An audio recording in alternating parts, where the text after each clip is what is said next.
Um processo similar de projeto se aplica também não só para essa visão interna que a gente está tendo até agora, de dentro do sistema, né? Mas principalmente para essa visão externa também, de como o nosso sistema se relaciona com outros. Então é mais importante caracterizar bem essa comunicação externa, já que normalmente ela envolve conversas com outras equipes, então tudo tem que ser feito com mais cuidado. Então, mesma ideia aí a gente está aplicando, né, internamente, a gente já aplicou a ideia de refinar e depois abstrair, né, e é o que está mostrando na figura do lado esquerdo. A gente tem o cliente, tem um servidor quebrado em 3 conceitos aí, em uma interface entre o cliente e o servidor. A gente também precisa, seguindo o mesmo processo, definir uma interface entre esse sistema que a gente está interessado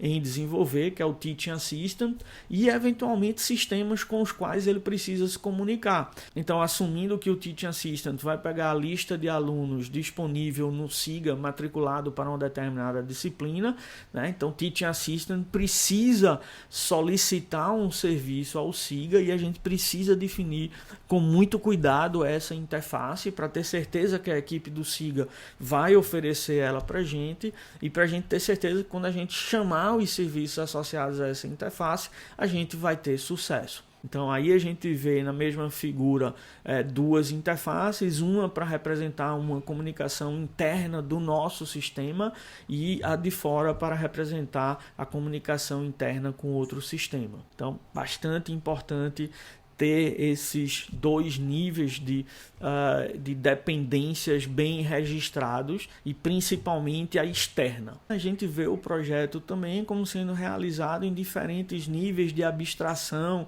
e de detalhamento, né? Então, no nível mais alto da comunicação externa com outros sistemas, é o que a gente considera de projeto arquitetural. A definição da arquitetura do sistema tem que principalmente focar primeiro nessa comunicação com outros sistemas e depois na comunicação entre os subsistemas internos, né? Aí na figura mostrando a comunicação entre cliente e servidor, que é a interna. É importante caracterizar isso, definir que a comunicação vai ser baseada nesse padrão arquitetural de cliente e servidor, e externamente também outra vez uma aplicação do padrão cliente e servidor, onde o cliente como um todo está representado, né, como o servidor do Teaching Assistant, que está solicitando serviços para serem oferecidos pelo SIGA.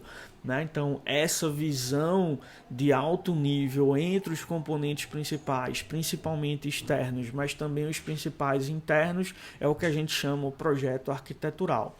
Entrando um nível de detalhe, por exemplo, quebrando o módulo servidor em componentes principais dele, em módulos principais dele, a gente tem o que a gente chama aí na segunda figura um projeto de alto nível. Não tem um detalhamento muito grande sobre o que é que vai ser feito por cada componente desse, por cada módulo desse, né? Tem a ideia dos conceitos e talvez 2 ou 3 métodos associados a cada um, só a assinatura dos métodos, não a implementação dos métodos. Pode ter além da assinatura, especificação de pré e pós-condições dos métodos. Depois a gente vai detalhar melhor isso, mas é uma visão geral. Então, se a gente detalhar isso ainda mais, quebrando em mais detalhes, poderia quebrar o cliente aí também em mais detalhes, né? Quebrar esse detalhamento do servidor ainda mais, a gente teria o que a gente chama um projeto de baixo nível, e eventualmente mais baixo nível ainda a gente teria o código, que é quando a gente responde, né, e amarra todas as decisões de projeto. Então a gente vai, através das 4 operações que a gente viu, decomposição, composição, abstração e refinamento, a gente vai seguindo nesse processo aí, começando no nível mais arquitetural, descendo um pouco um nível para um projeto de alto nível, descendo mais ainda para um projeto de baixo nível e eventualmente descendo para o código. Em todo esse processo a gente está tomando decisões. Então, a primeira decisão, o Teaching Assistant vai ser um cliente servidor? Sim. como é que o Teaching Assistant vai se comunicar com o SIGA, via um mecanismo de cliente-servidor também? Sim, então a gente vai tomando decisões, né? Como é que o servidor vai ser representado internamente? Então a gente dividiu ali em 3 conceitos, né? Services, Email Sender e Student List, né? Depois a gente vai detalhar ainda mais isso daí, mas na hora que a gente define esses conceitos, a gente reduz as opções de implementação.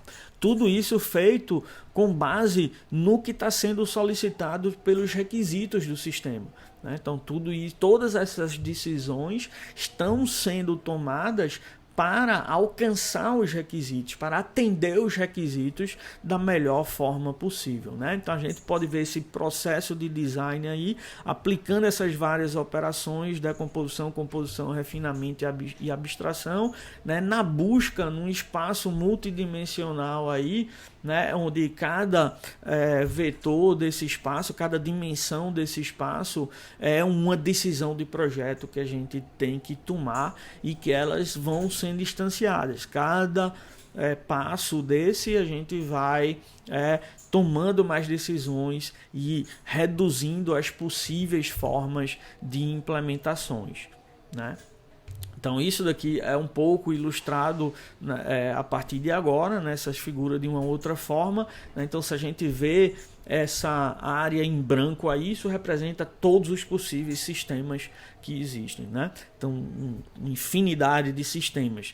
Então cada pontinho branco aí nessa área branca representa um sistema diferente, tá? Quando a gente especifica os requisitos no canto esquerdo superior da figura, isso restringe o comportamento do sistema que a gente quer, né? Então, ao invés de agora considerar todos os possíveis sistemas como satisfatórios, não, a gente só escolhe agora o que está na área em azul, é um subconjunto dessa área global branca, né, que a gente tinha antes. Então, na hora que a gente define os requisitos, a gente reduz o conjunto de possíveis sistemas que atendem às nossas necessidades, tá? E quando a gente vem com um projeto aí na parte direita da figura, quando a gente detalha o projeto do sistema, a gente restringe a estrutura interna das possíveis implementações. Então, apesar de todo ponto na área azul, nessa área global azul,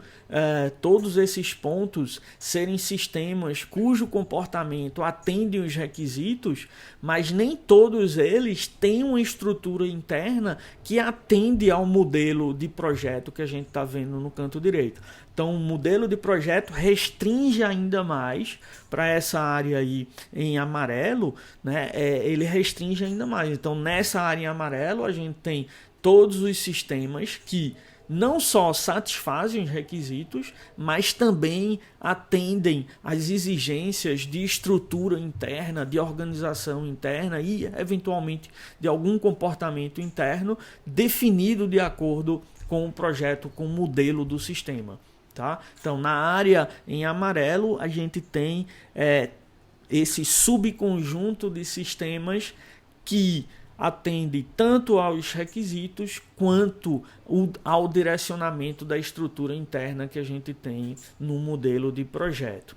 Tá? Então, que está na área azul e não está nessa área amarela aí, seriam os sistemas que até atendem os requisitos, mas seguem uma organização interna diferente do que é solicitado pelo modelo do sistema. Então a gente vê tanto o requisito como o modelo do sistema como sendo mecanismos de adicionar restrições para reduzir o conjunto de possíveis sistemas que o desenvolvedor vai poder implementar, certo? É basicamente essa ideia.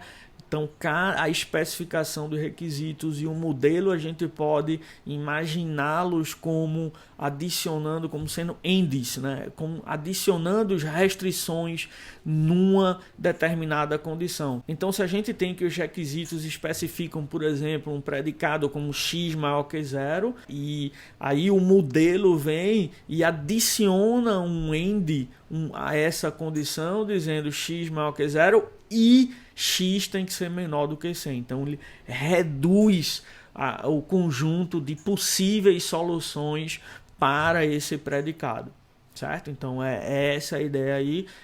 Tanto a especificação de requisitos quanto o modelo restringem, né, as possíveis implementações que a gente pode ter para o nosso sistema, tá? Então aqui ilustrando isso nessa figura, então em cima a gente tem uma situação similar ao que a gente via antes, né? E adicionando restrições, ou nesse caso aí a especificação de requisitos, mas o mesmo se aplicaria ao modelo, né? A gente enxuga o conjunto azul. O conjunto azul passa a ser um subconjunto do que era antes. Na hora que eu adiciono um requisito a mais, uma exigência a mais, alguns sistemas que antes atendiam os requisitos vão deixar de atender. Então a gente tem um subconjunto das possíveis soluções que a gente tinha antes. Então ele reduz o possível conjunto de sistemas que satisfazem as especificações. Do mesmo jeito, se eu mudo um constraint, troco um requisito por outro, né? Então não necessariamente agora eu enxugo, eu reduzo o número de possíveis sistemas que atendem ao meu requisito, mas eu estou tendo um deslocamento aí. Alguns sistemas que antes atendiam os requisitos vão deixar de atender, e novos sistemas e sistemas que antes estavam na área branca agora vão fazer parte da área azul. Eles vão atender os requisitos, que é um novo requisito que eu estou adicionando, tirei o outro requisito, então isso permite aí um deslocamento da área. Então ele muda o conjunto de possíveis sistemas que podem atender às especificações de requisito. Muda, mas não necessariamente é um subconjunto.